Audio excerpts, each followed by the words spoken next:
Hello viewers, welcome to our Lounge Alley.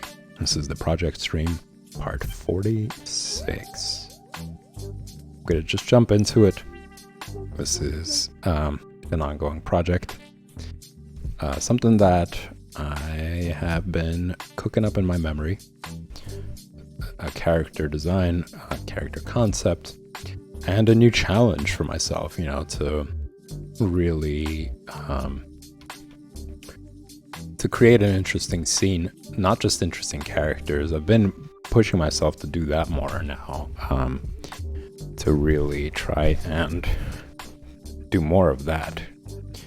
I've been looking at a lot of comic books, and I've been admiring a lot of work, and I've come across some new comic books that I really enjoy, and I just study their ability to draw out cool scenes, beautiful, interesting shots.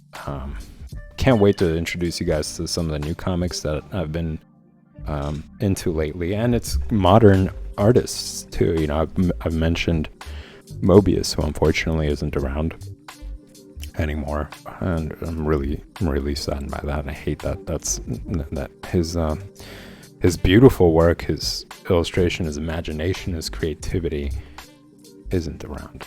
But there's a lot of artists out there, and I'm still going to continue to admire his work. And in fact, why not? Since I am kind of delaying, I am delaying the new special intro, with the exception that today we're going to have a special outro.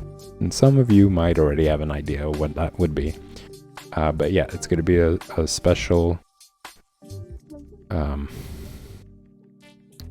special outro, but to add to it, I'm also going to be showing you guys a little something.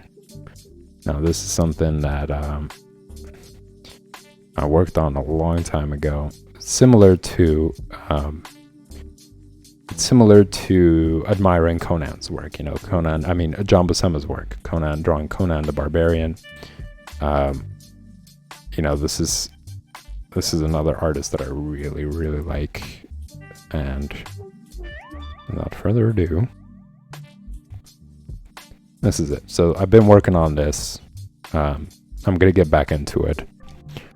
And this is work done by Mobius. And I've been just studying his way of drawing backgrounds. I mean, look at the crazy amount of detail that his work has. So I'm going to see if I can pop up the... it's probably going to take me a minute to find that reference. I'm gonna give it a shot. Let's see, references.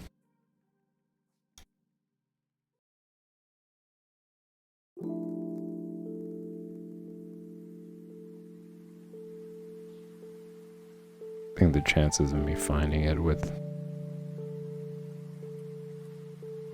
I think I just did it from the actual comic book rather than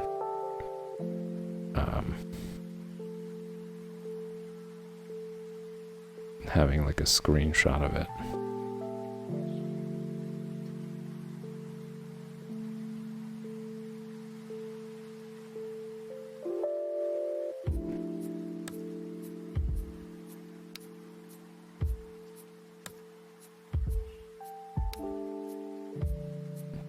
Yeah, I think that's most likely the case.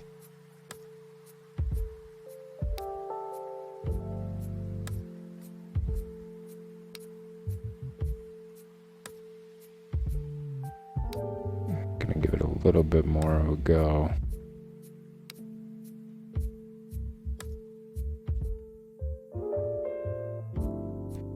Right, alright, yeah, I'll find the original. Unless it's in comics. Books. Comics.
Yeah.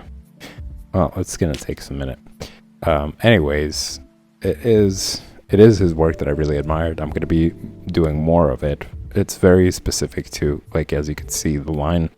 I want to say he used microns, because this line variation is very much, it's very consistent. I don't see him using a brush. If he did use a brush, amazing. I'm absolutely blown away. But I'm gonna guess and say he used microns for his inking. But yeah, just wanted to practice more of it. Try to get down as much of his detail as possible, improve my hand-eye coordination, and just improve my visual library as well. I mean, his imagination in creating all these in these buildings, their design, it's so cool. I absolutely love it. I love this panel through and through.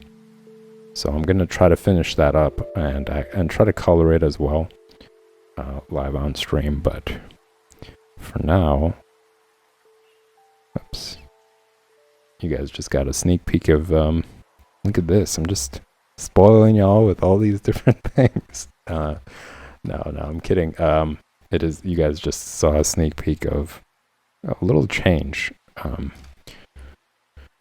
I wasn't too happy with the colors for the intro page for coloring comics, so I decided to sit and do a little bit of work on there. And see what other colors I can match to make them look good.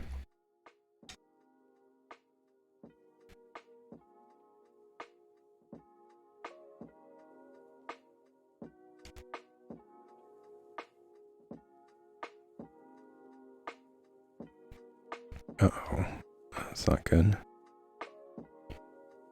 Is that a real G pen?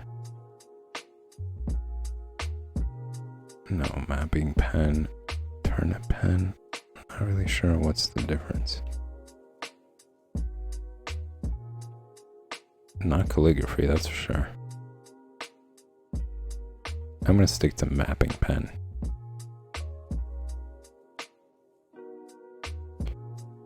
Just because I really didn't like the effect of adjust by speed, where the pen was dragging and it wasn't syncing up to my hand motion. That was so annoying. I'm so glad I was able to figure that out. But any slowdown in pen work, and I'm not into it.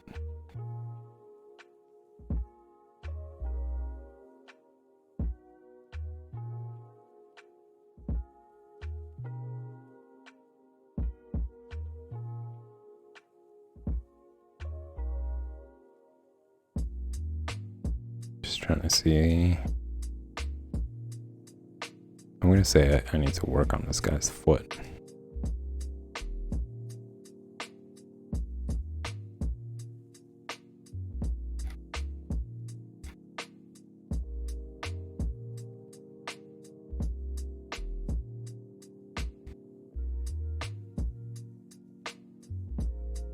To get the right angle.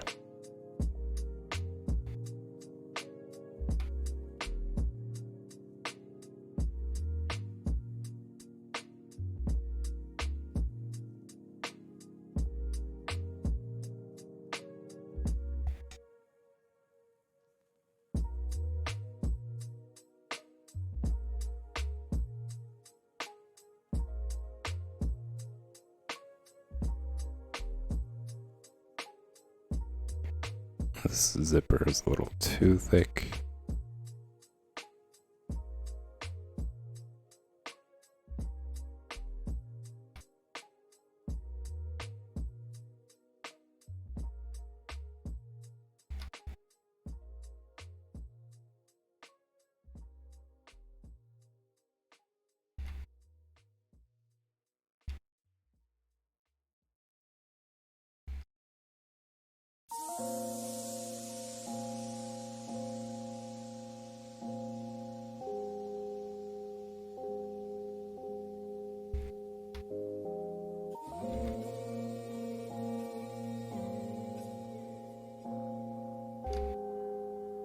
Just trying to do a little drawing through the object.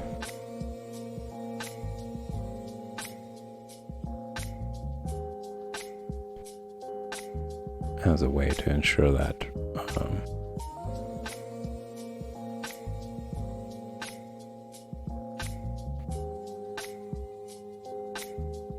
it makes proportionate sense.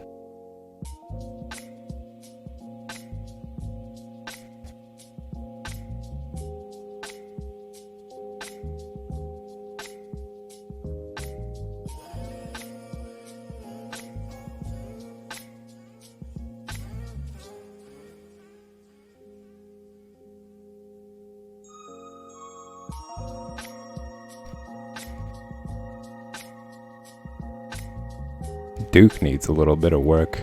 Still not really sure what Duke is. I gotta come up with an idea for it. I think the inspiration is like Duke Nukem. I don't know if you guys are familiar with that, but it's a really old school game. Very old school game. I'm talking about before even Windows, maybe.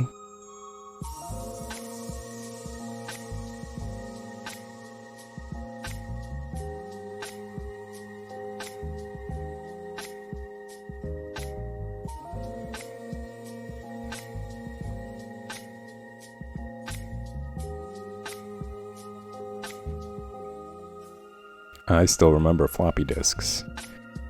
That was some of the ways that I played games back in the day.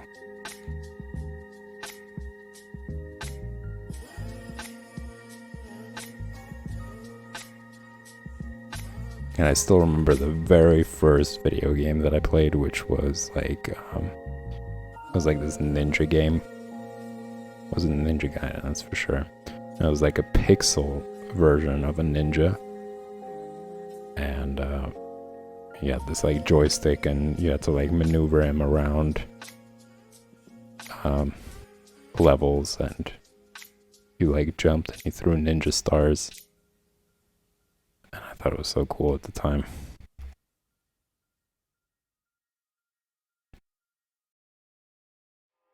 But I could only play it for so long until I had to like move along and let somebody else try it.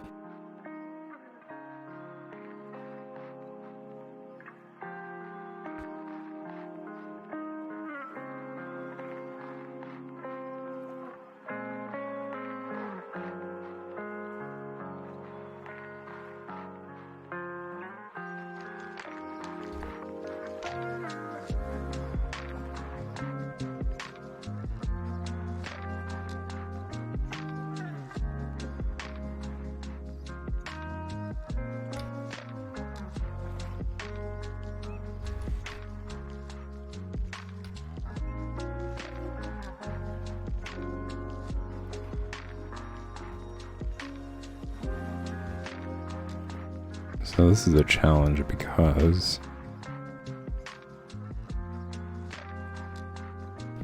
first of all, I gotta make sure all the windows are lined up properly.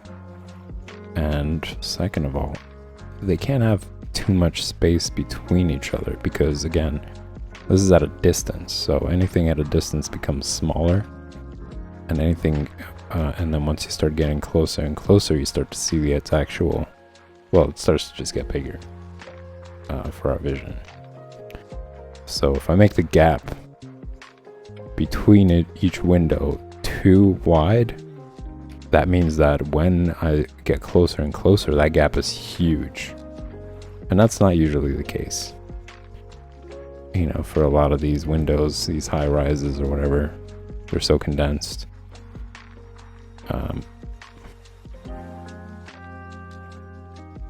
That usually you wouldn't see much of a gap at all, almost.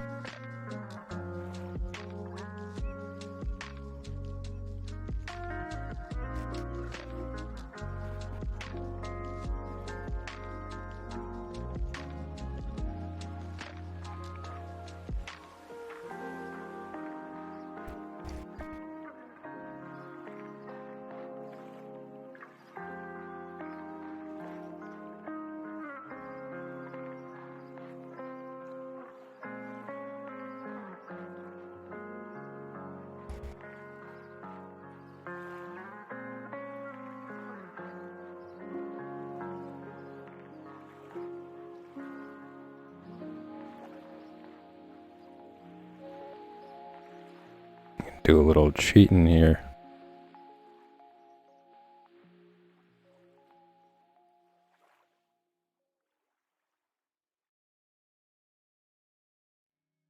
And then combine all of them.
And now, I'm gonna kind of play around with the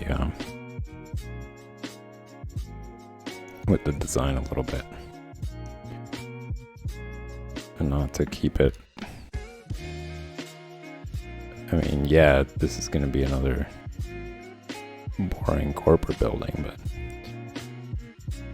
trying to keep it more interesting.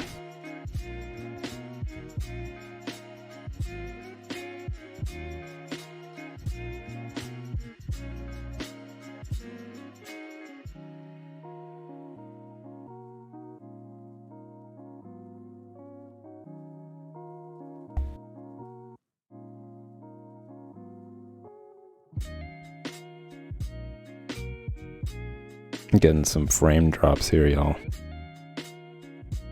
Not really sure what's causing it.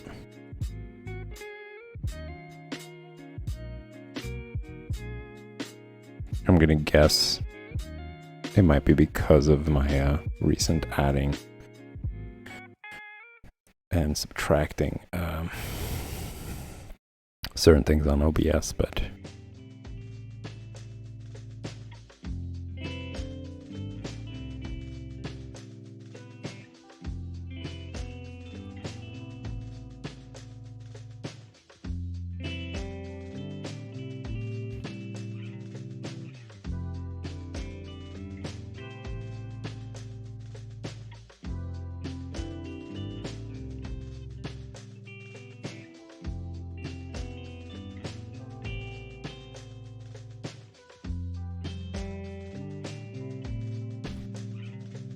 anyway, I think that might have done it. For now.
There's a certain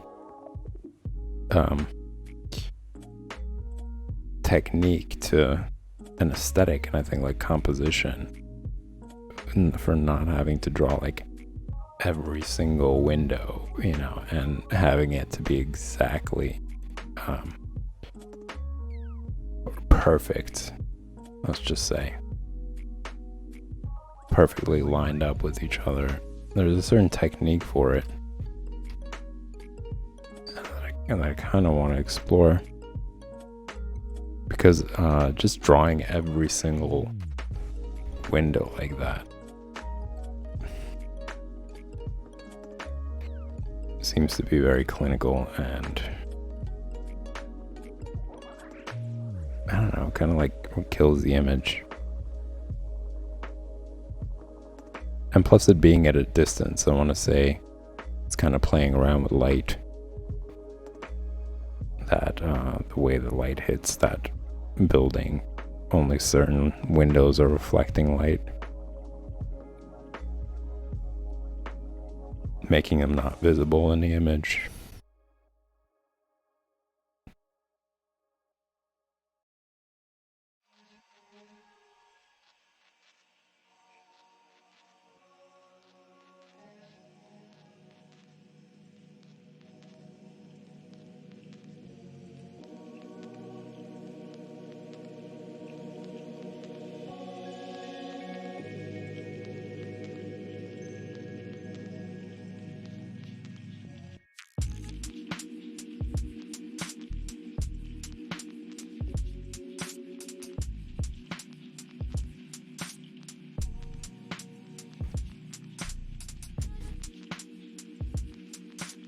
Maybe even take this entire section out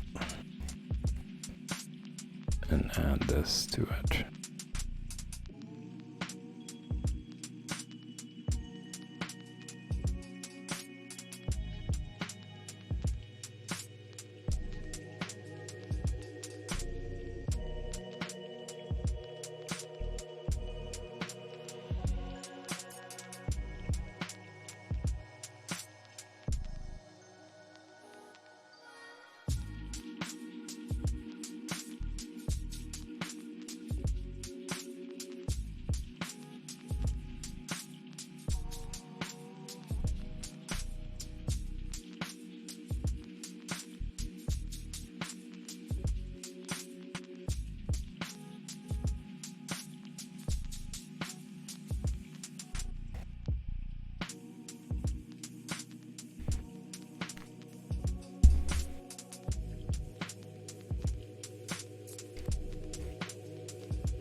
Trying to save this building from looking like another boring box.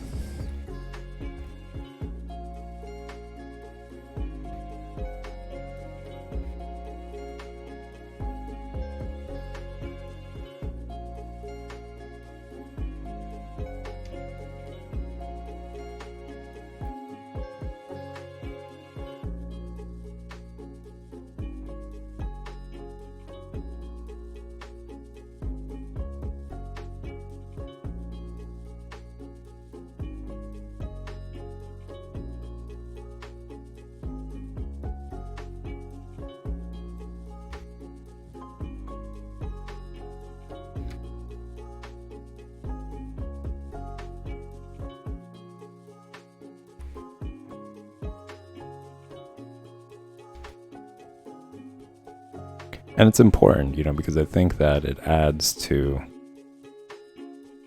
the overall aesthetic. You know, it's like one of those things where every little detail sets a mood.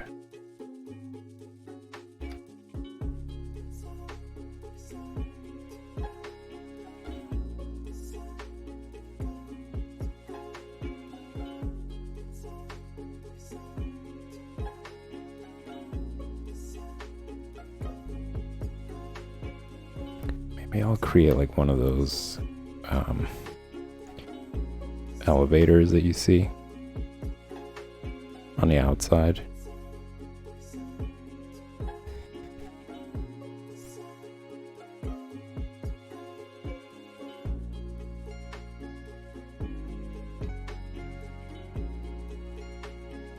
It's like a tube.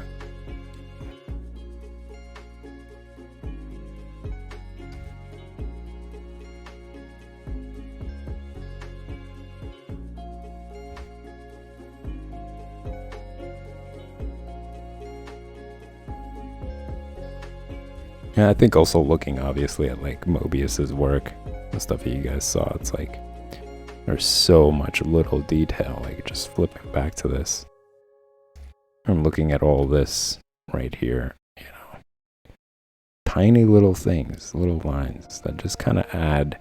You're not quite sure what it is. I mean, when it's colored, it kind of gives you a better idea. Like you can see that that's an entrance, that these are windows. That's like the shop. The top of the shop, and then like these little designs there. But even just that design right there, you know, it's not really, the focus seems to be more on these two characters right here, and also this beam right there in the middle, this old building, this broken down building. But all these little design elements, they play such an important role in creating this amazing atmosphere, right?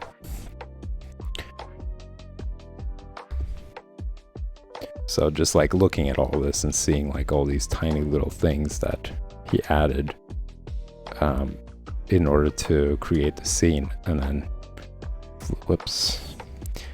flipping back to this and just being like, yeah, you know, there's so much more work that needs to be done in order to bring out an atmosphere.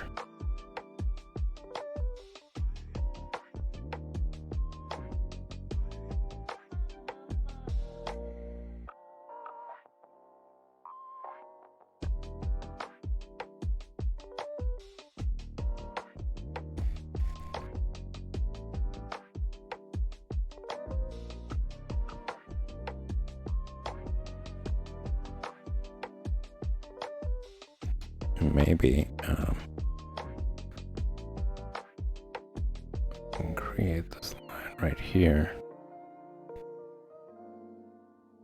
to indicate like that's where the elevator stops.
This is like the platform that people walk on in order to catch the elevator down.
Maybe too small. The windows are too small.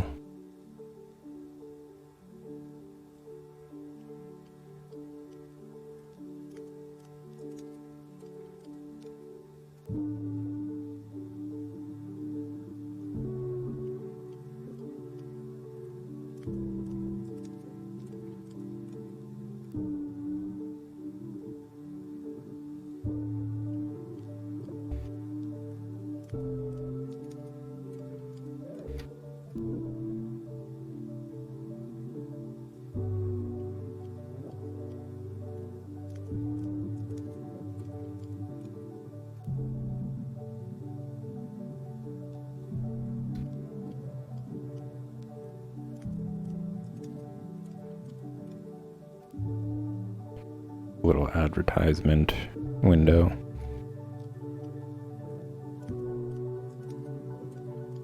Or a post.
Have these like pillars, kind of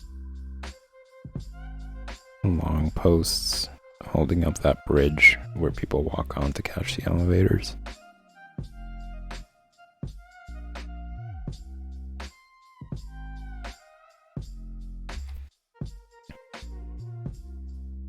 And to give the building more character, because really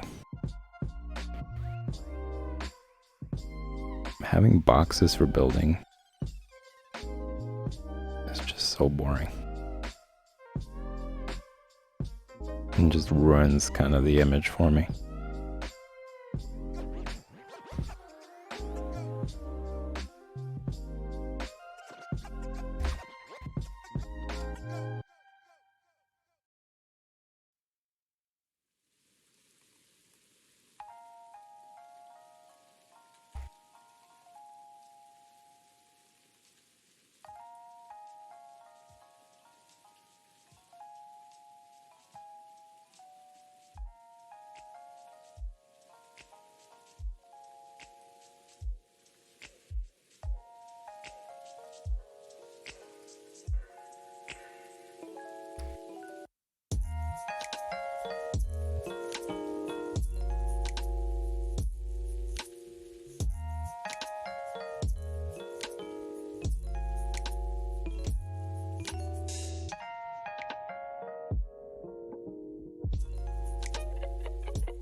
And it seems like there's more space for more buildings back here.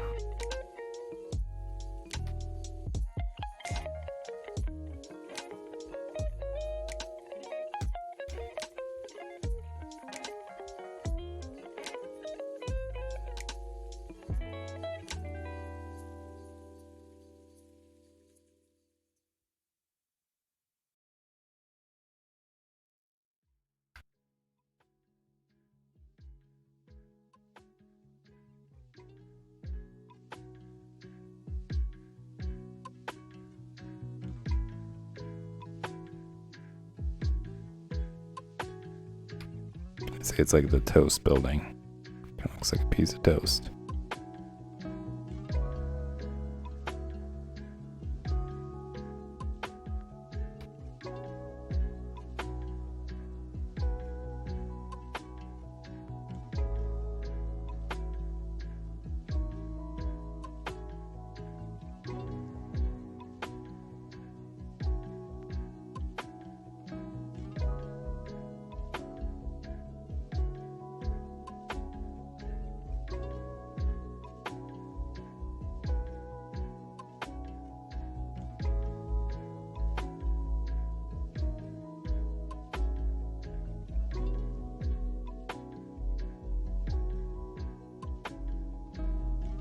And maybe like another tube elevator.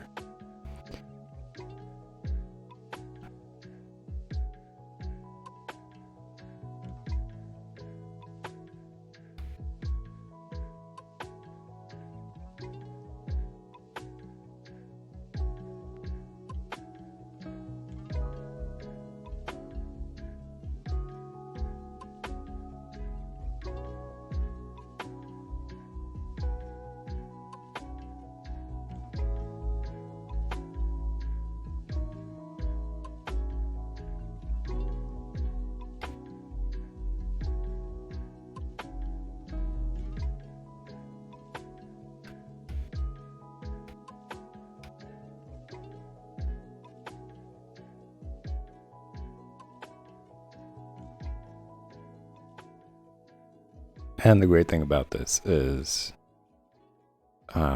again, this is like the stage before inking. So all these lines are like all these little guidelines that I use for creating windows. They're not permanent. And it's also helpful, that's why it's helpful to have like different colors for it. And that way, when it comes down to like the final process or the final stage, I could just stick to the lines that I made for the windows and see the difference between the windows and the guidelines.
Now, taking a break from the background and focusing on Duke. I don't know, what could that be? I want to say it's like a shoe store.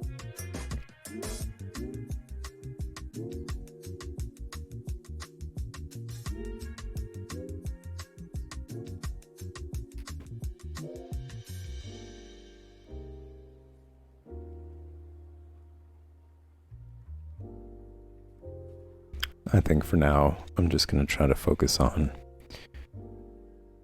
the font right here.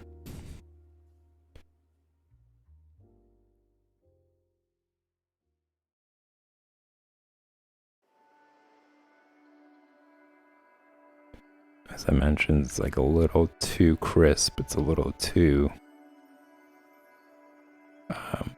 perfect, it looks like.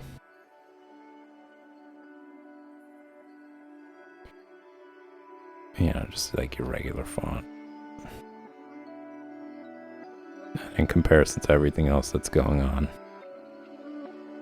it just doesn't seem to fit really.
kind of want to zoom out and see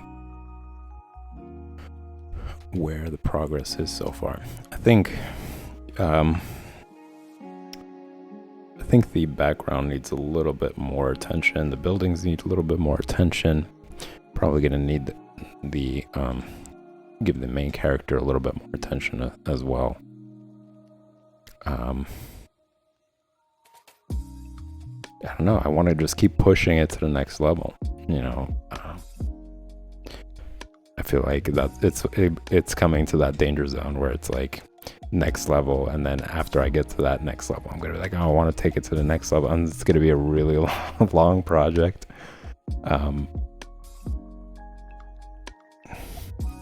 So I'm gonna have to be satisfied to some extent in order to move forward.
Make it seem like a very busy metropolis.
I sometimes wonder about whether that is a possibility. It seems like this is a very comic book thing to have flying cars, because if you think about it practically and how insane people are when they're driving, the fact that they're looking at their cell phones when they're driving or doing some other things, or I don't know, painting their toenails or whatever, to picture that people are going to be flying cars around buildings.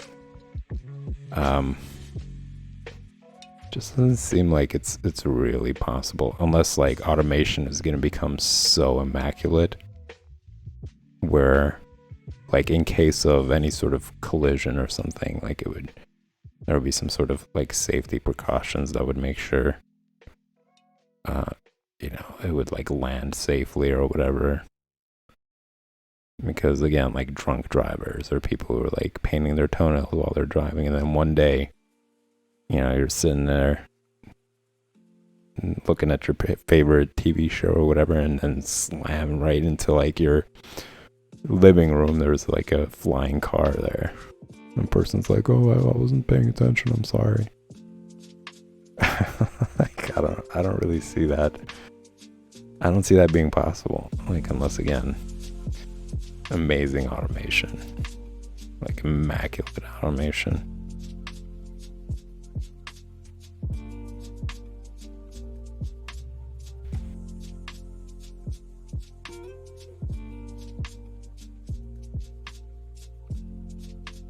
And the only reason why I would see that as a thing in the future, the come is so that people can actually travel further, faster. Imagine just having your own personal airplane, basically. You can go to all sorts of places, but like just the nuances of all that, as far as just making sure that there's like safety regulations and people not doing like terrorist acts using them, and all that stuff. It like, I don't see it happening anytime in my lifetime.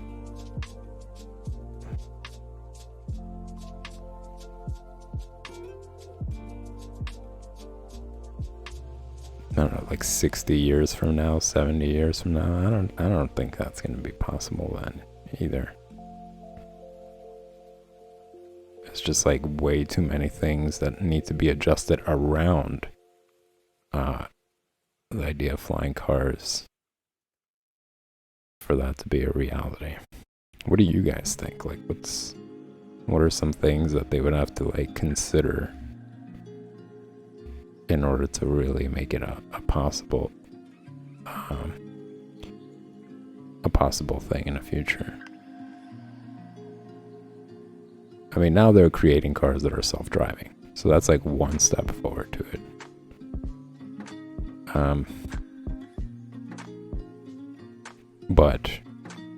And I guess there would have to be like a safety thing, right? So if like something goes wrong with the software or whatever, it should allow you to steer it, like an emergency button that allows you to just all of a sudden take control over it. But just these condensed cities, to have that, I don't see that. Yeah, I don't see that being anywhere in the near future at all. If anything, it would have to be created prior to things becoming so condensed, so that people could actually test them out without having actual buildings around. Like if there are places where there's more open space and stuff, so that people could figure it out.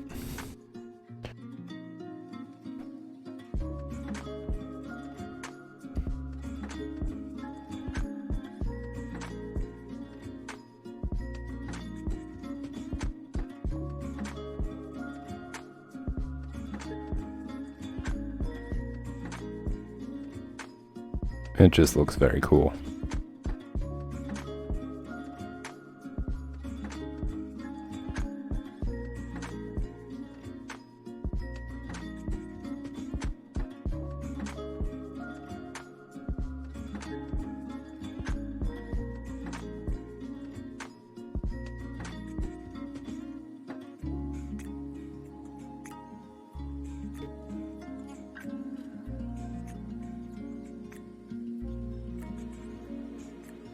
Whoa, look at the time, y'all, once again.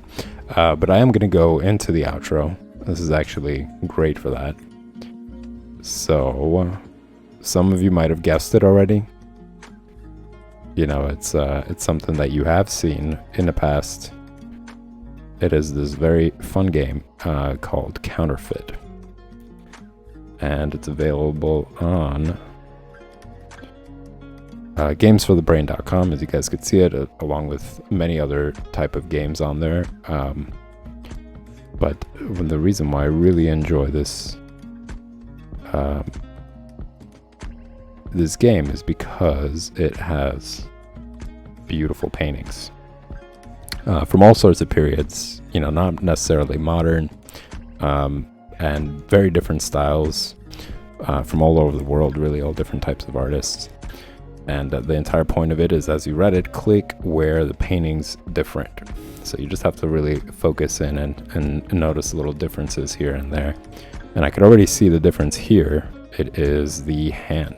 So I'm not really sure what he's holding in the right picture. It looks like a shoe. Definitely doesn't look like a hand. But I'm going to say that the one on the left is the right one. And whatever that person's holding behind their back is just something that they like photoshopped into it. But I really do enjoy the colors for sure, and the person is able to mix. And I found that to be very challenging when I was doing oil paintings, to mix certain colors. And yeah, you know, just to get it close to something like, let's say, lighting, for example. Like if you look at it there, it's like such a bright background, in a sense, to like to say that the sun is really shining and illuminating the area. And of course, like just mixing the colors in ways where it does show that the tree is getting illuminated. You could see the entire painting kind of has like a yellow tint to it, including his skin color.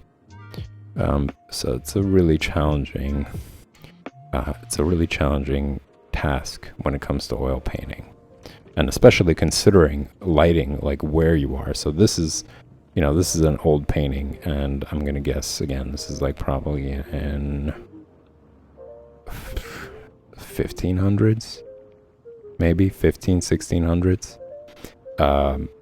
maybe early 1700s, based on like his shoes and his like clothes style. I'm gonna say like early 1700s, but I could be wrong. But yeah, and you know, that period, again, it wasn't like they were able to take a photo, go home and sit down and draw from the photo. They actually had to like be there in the moment, and they had to really remember the colors and like the scene itself, because as the day goes by, right, like the light source starts to change as the sun takes a different direction.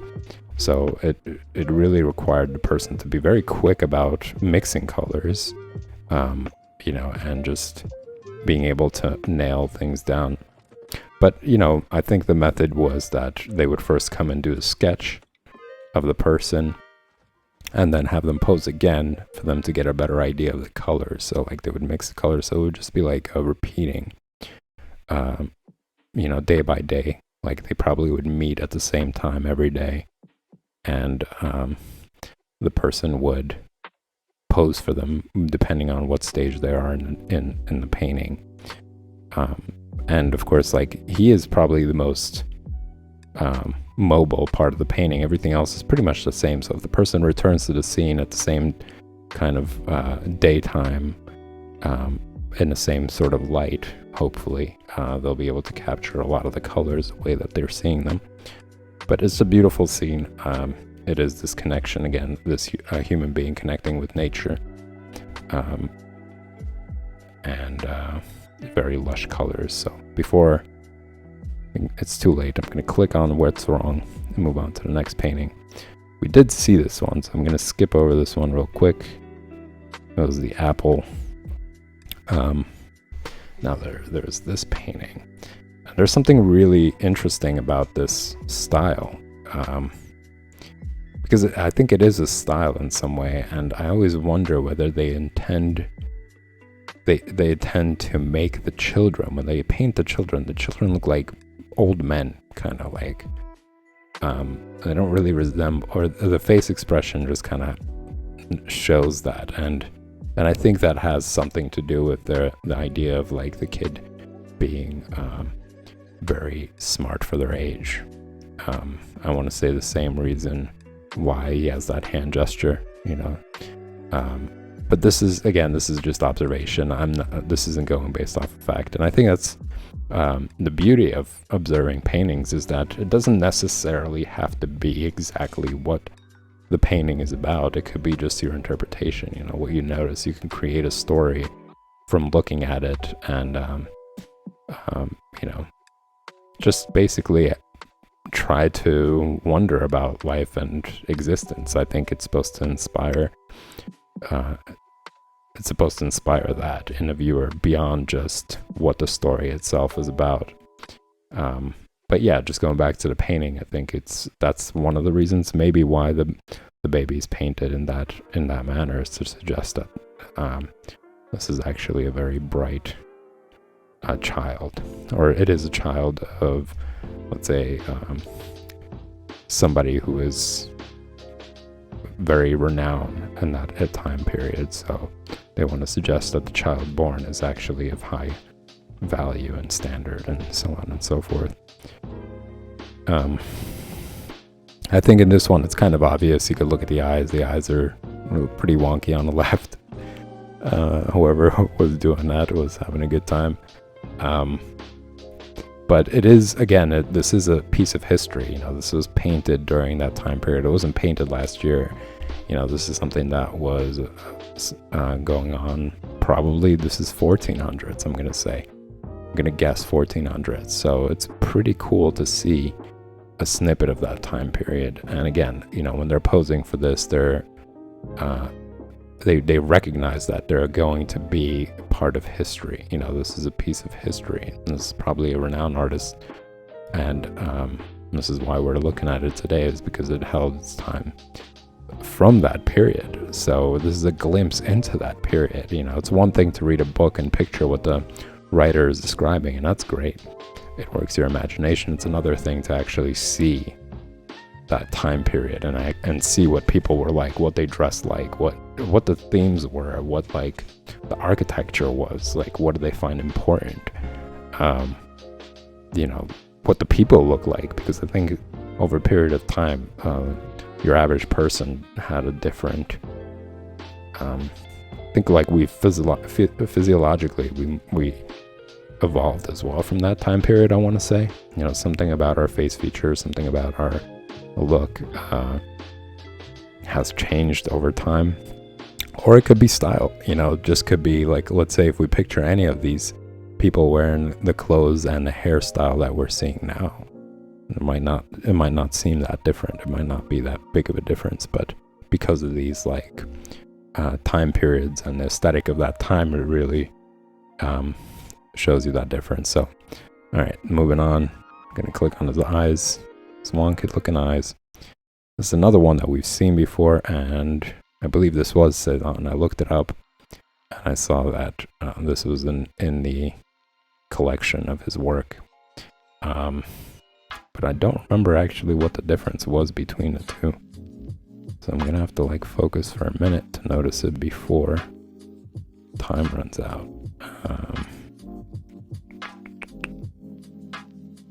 And then I'll talk about the painting a little bit more.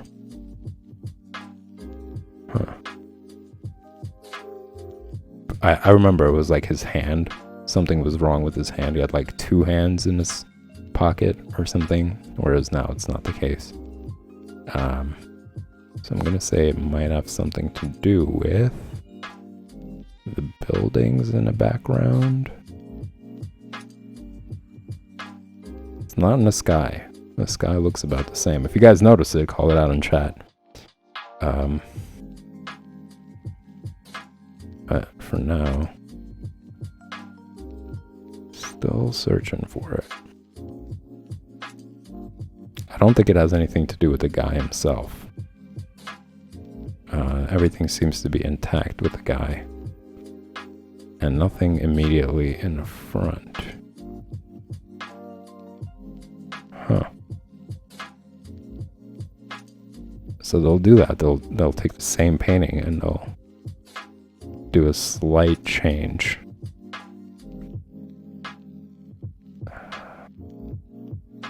Not noticing it. I'm still waiting to come across one where there is absolutely no difference and it's just like a mistake.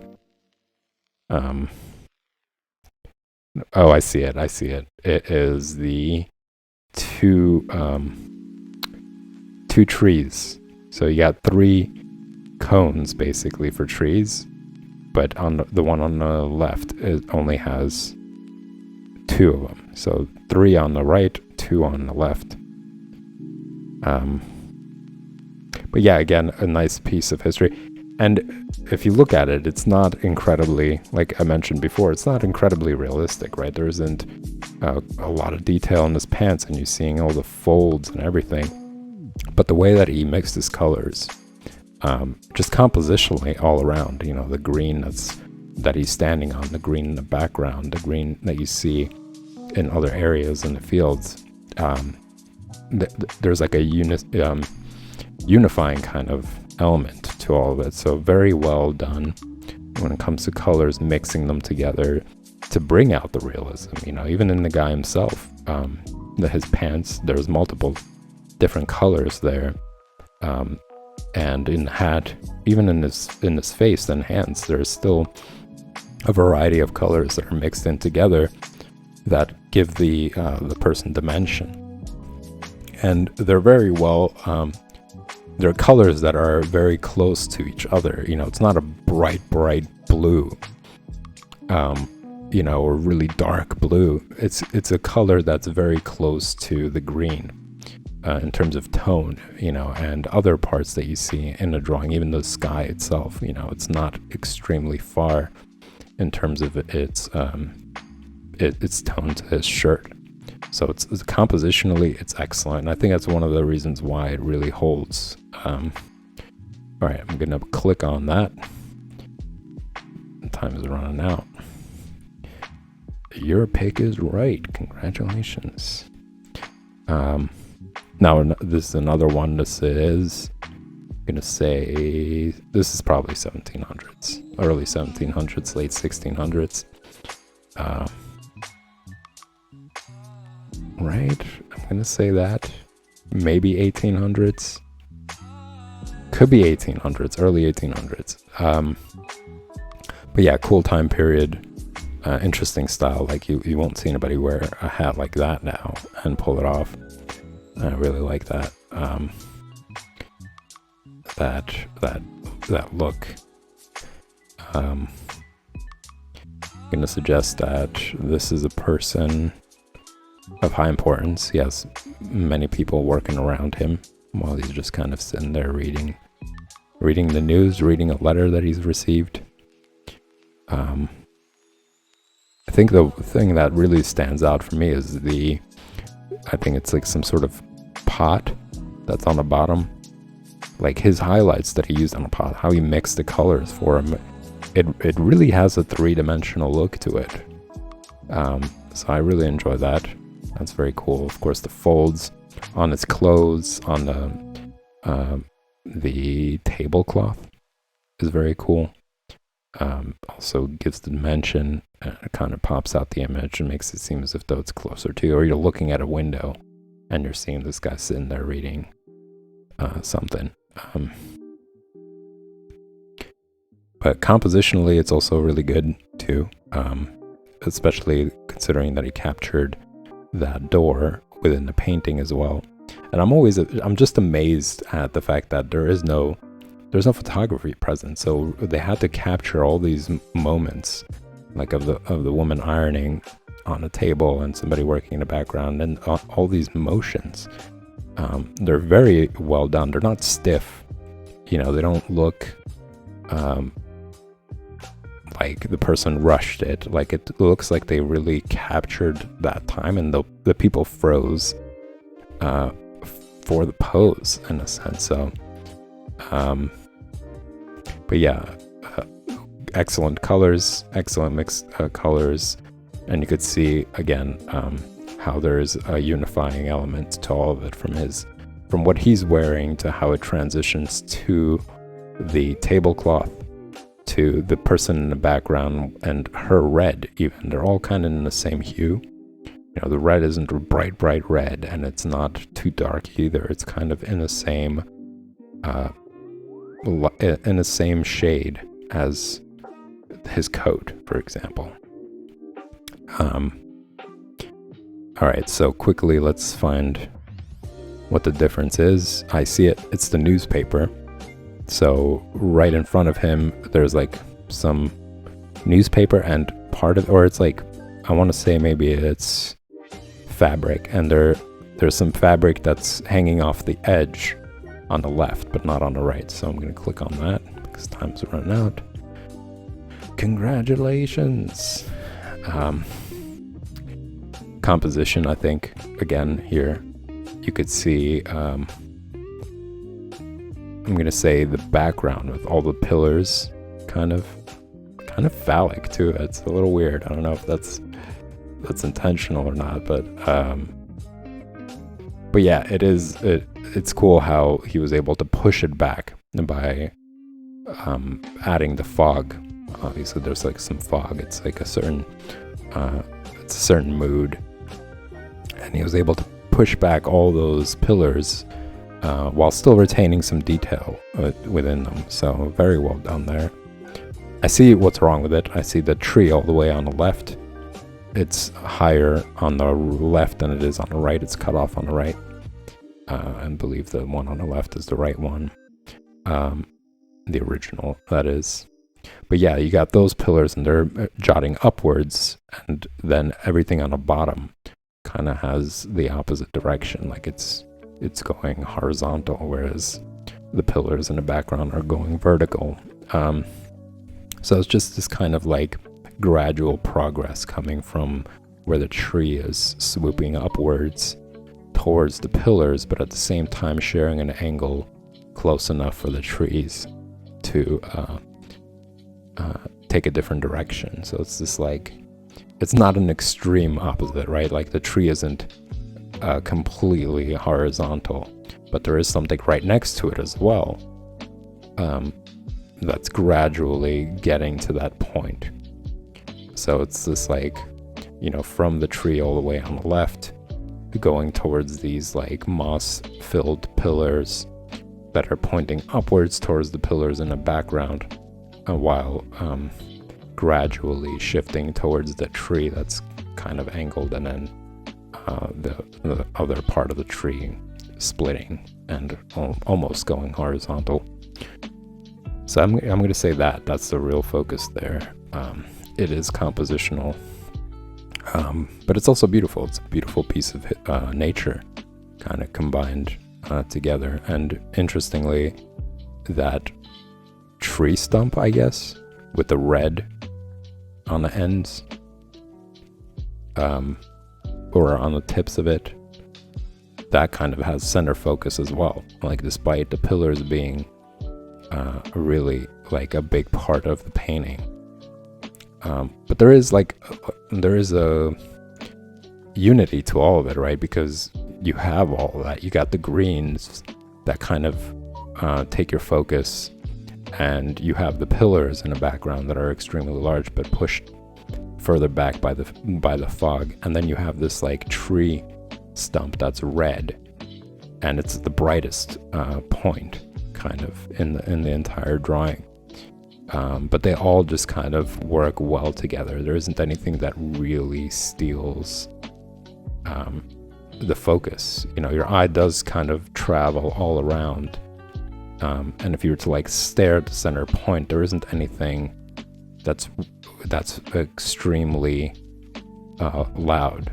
I want to say, of course, the tips, that red is really present, but it blends in with everything else in a way. All right, so before the time runs out, your pick was right.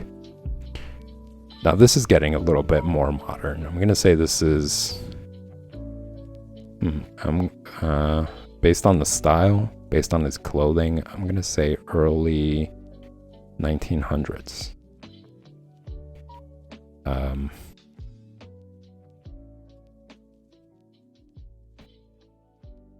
Not a lot of detail there, but again, I think it is good color mixing and bringing out dimension. His jeans, the amount of colors that are mixed in there, you got the blues, you got the grays and purples kind of combined together to show like gradual transition, or to show like to show dimension in a way. I think the skin color is also kind of exaggerated, obviously. Like I wouldn't see it being that bright, but it works. It gives the person a life despite not having incredible amount of detail to do that for the painting.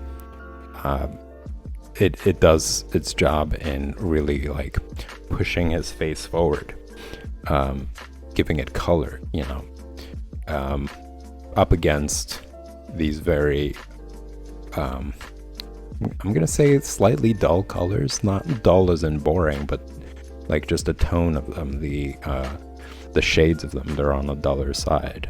So like the chair that he's sitting in, newspaper itself. They all have like a grayish green blue sort of tint to them, and the only thing that kind of shares a little bit of warmth is that background, whatever it is that's in the distance in the other room. So along with that face, it just kind of combines this element. And again, it's capturing a cool moment. Like, this person looks like they're reading something very important, and at that time period, that was a big deal. You know, not everybody owned a TV. Media wasn't such a huge thing. That was media, you know, so people really took to newspapers, and you got those like paper boys or whatnot, newsies.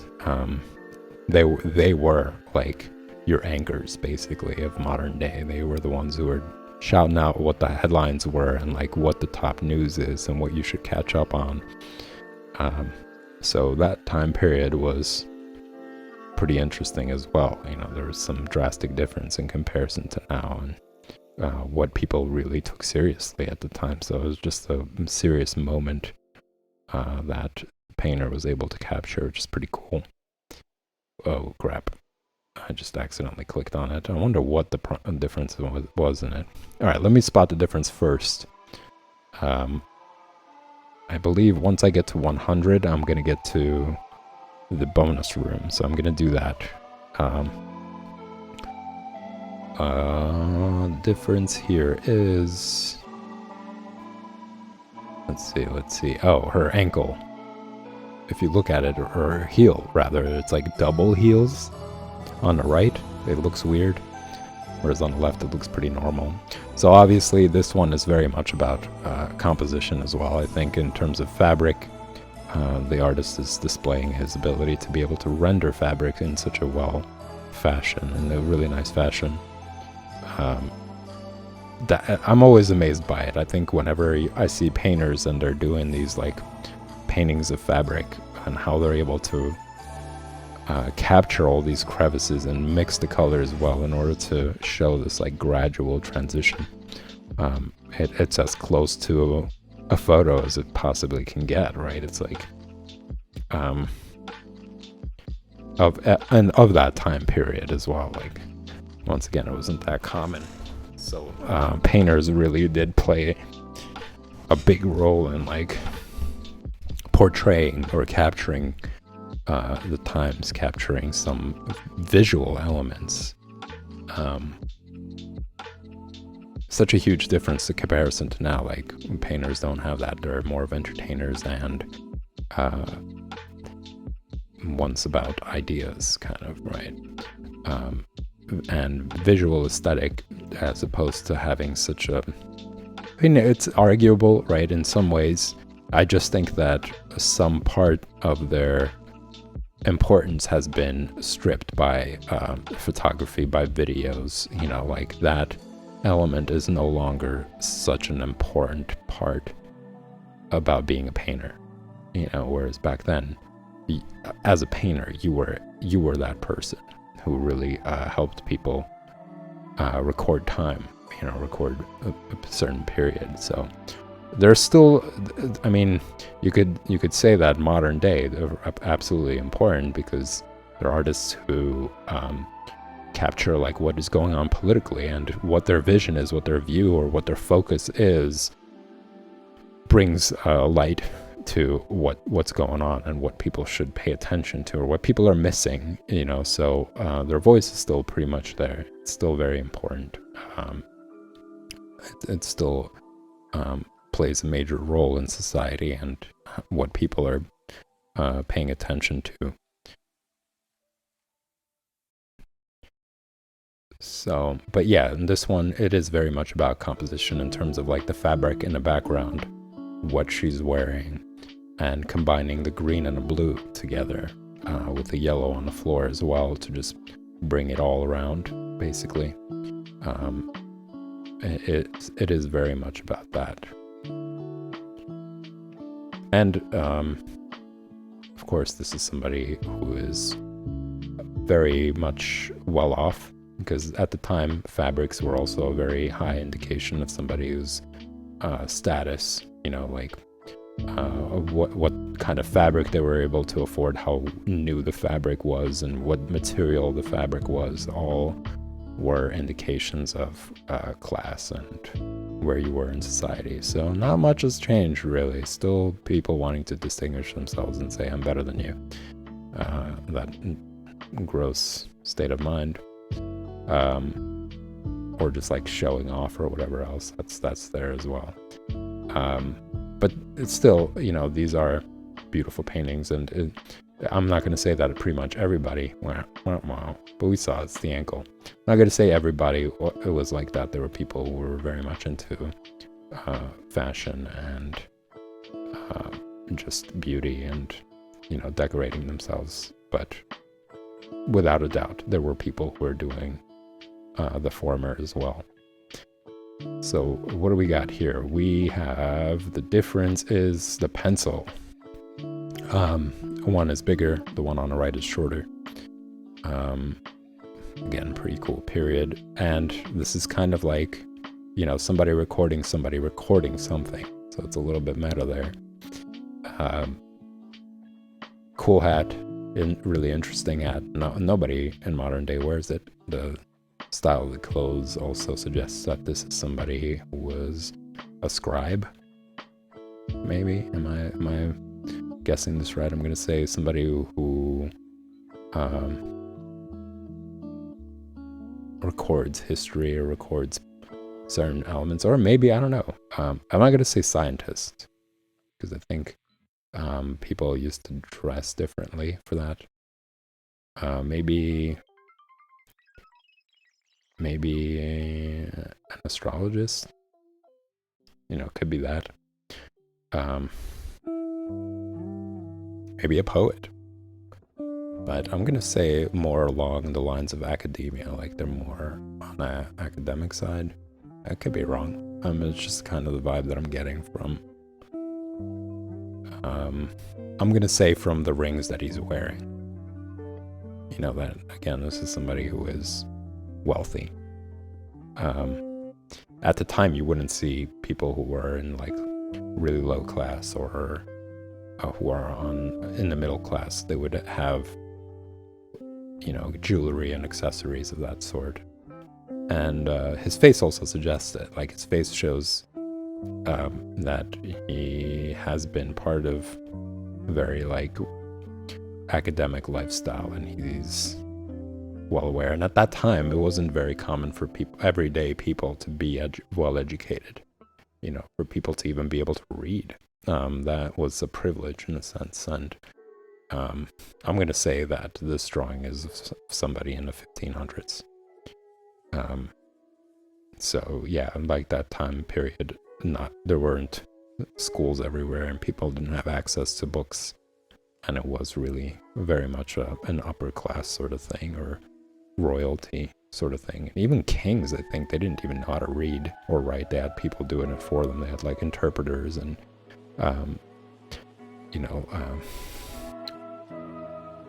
that sort of thing, bishops by them who gave them better understanding of things, which God knows how much they've actually manipulated.